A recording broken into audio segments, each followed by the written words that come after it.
Aloha and welcome to Honolulu Cop for You, where we discuss current event topics and offer an opinion that just might get you to think a little deeper and perhaps consider a different viewpoint. This is the conclusion to Episode 3, Part 3 of the discussion of the topic, Growing Up Catholic. Part 2 ended with asking, why is celibacy so important to the Catholic Church? The answer might be a bit surprising, and it probably will rub people the wrong way who happen to be Catholic traditionalists.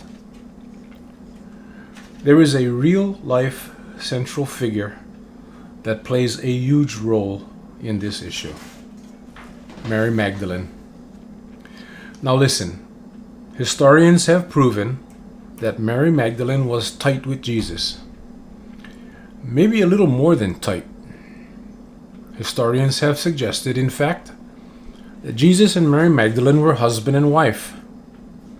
At the time of the crucifixion, several accounts from witnesses state that Mary Magdalene was pregnant. Hey, there's no DNA testing back then, but more than a few historians are betting that the father was none other than JC himself. History further shows that after the crucifixion, a pregnant Mary Magdalene fled the Holy Lands and traveled to what is now known as France. Why? Why did she flee? And if history is accurate, her flight into Europe goes contrary to what was written in the Bible. So why did she flee? To avoid persecution herself for being, what historians are claiming, the number one follower of Jesus Christ. Now you got to remember that the Gospels were written several hundred years after Jesus died. These works were developed, per historians of the Catholic Church, to explain Christ's teachings to illiterate people. Many historians point out that the vast majority of claims made in the Bible never actually occurred. They were simply made-up examples to help people understand a particular point that the writers of those documents wanted to stress. In the case of Mary Magdalene, 400 years after her death, scribes described her as a reformed prostitute. History actually shows that claim to be furthest from the truth. But what did actually occur? According to history, and let's look at the historical accounts written at the time of Jesus that were actually written by unbiased Roman observers. That history written by Romans suggests that Mary Magdalene was Jesus' first choice as his chief apostle, his chief supporter, his chief disciple, his wife. A cultural problem arises with this. Guess how many men at the time of Jesus, guess how they felt about women and how they treated women? Right. Women were not equal to men. They were lesser humans with roles that held little authority. Women were told what to do, how to do it, when to do it. And if a woman tried to assume the role of a leader, especially in the Holy Land, her reputation, even her life, would have been in danger. So if Jesus groomed his wife to be his right hand when he was killed, her only choice was to flee. Now history does show, for a fact, that Mary Magdalene lived for many years in the land later known as France. She preached Jesus' teachings and spread the word that he taught her. And many historians believe that her true story was hidden by men of the early church. And that results today in a great disbelief about the accuracy of Mary Magdalene's true life. But what if every word of Mary Magdalene's tale was indeed true? What if she was Jesus' wife? What if she did give birth to Jesus' child? Celibacy then becomes a structure and a rule imposed by men, not God. And since that rule was written 400 years after Christ died, we should feel fairly confident that the elders of the early Catholic Church were the people who created the rule of celibacy. And celibacy may just be the true culprit behind the sex abuse crimes committed by so many priests. Of course, not all Catholic clergy are criminals. Of course not. But so many have been identified as abusers. Recently, a Texas Catholic bishop released the names of over 300 priests who have been accused of molesting boys. That sounds like some recruitment officer didn't do his due diligence to learn whether that future priest was actually a pedophile. So what should be done? What should happen when we learn that a priest has sexually abused a boy? I presume that if you're still listening to me, you might want to hear what I have to say. Treat it the same as you would police corruption.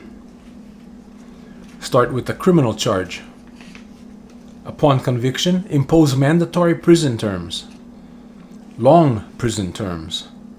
Next, open the door for victims to file civil suits against the criminal's employer. Why? Because the crime occurred in the course of the offender's employment. Hit the offending employer, in this case the Vatican, where it hurts. The pocketbook. Make the settlements outrageous and force the offending employer to pay the judgments. After that, the Pope should impose the severest religious penalties possible.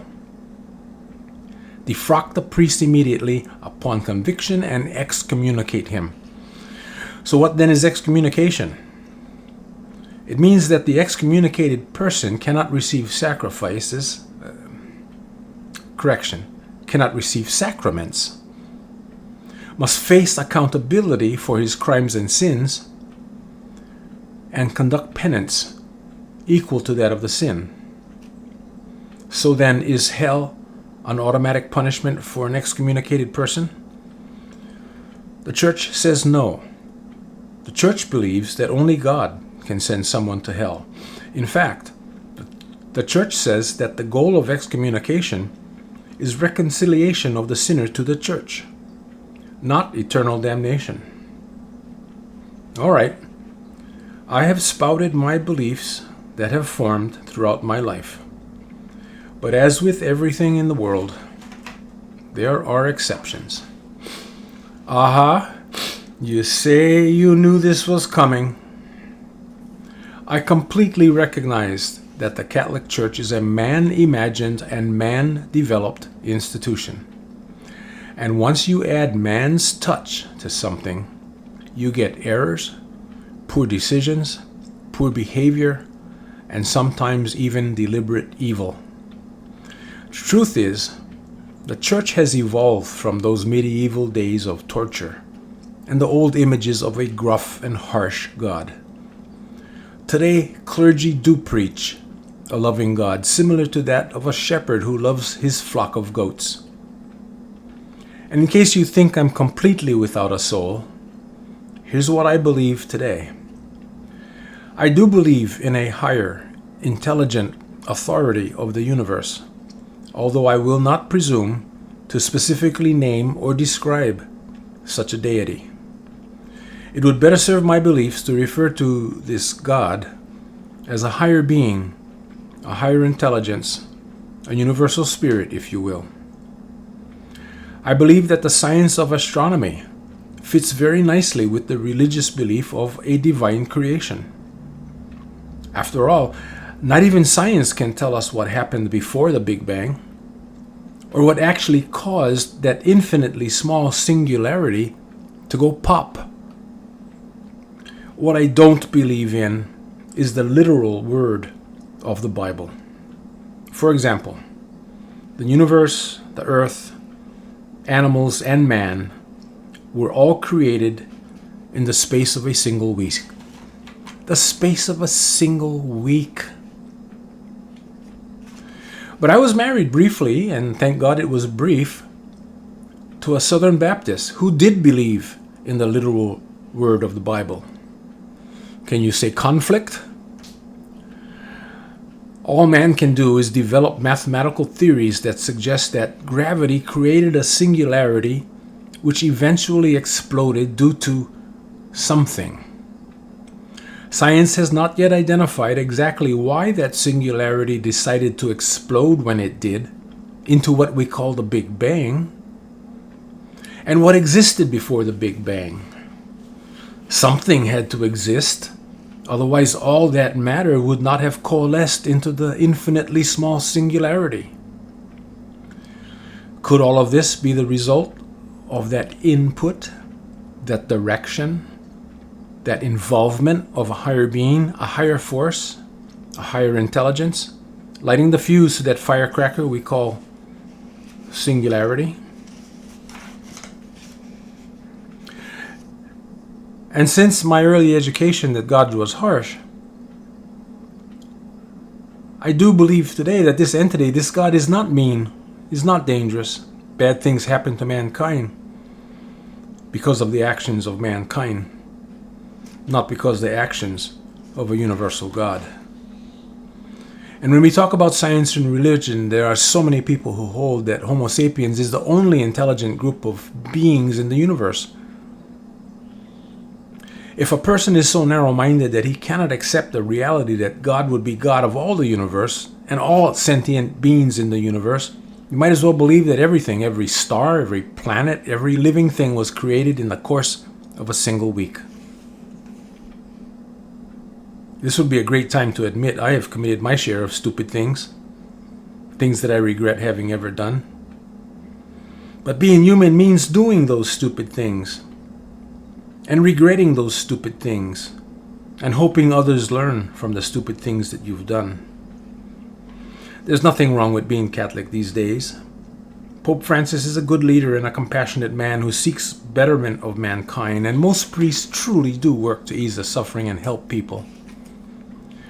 And there's nothing wrong with being non-Catholic. Religions exist because man needs religion, and religions help mankind become better humans. You don't have to be Catholic to live a good life, do you? Well, it's that time. We've run out of time, which means it's time for the quotes of the day. Quote, "Waste no time arguing what a good man should be." Be one. Marcus Aurelius, Roman Emperor. Quote, "Only a life lived for others is a life worthwhile." Albert Einstein, theoretical physicist. Well, that's it for today. It was good to have you. Thank you for listening. Check back again for future episodes, and if you enjoyed this discussion, please subscribe to this site. It's free. Aloha.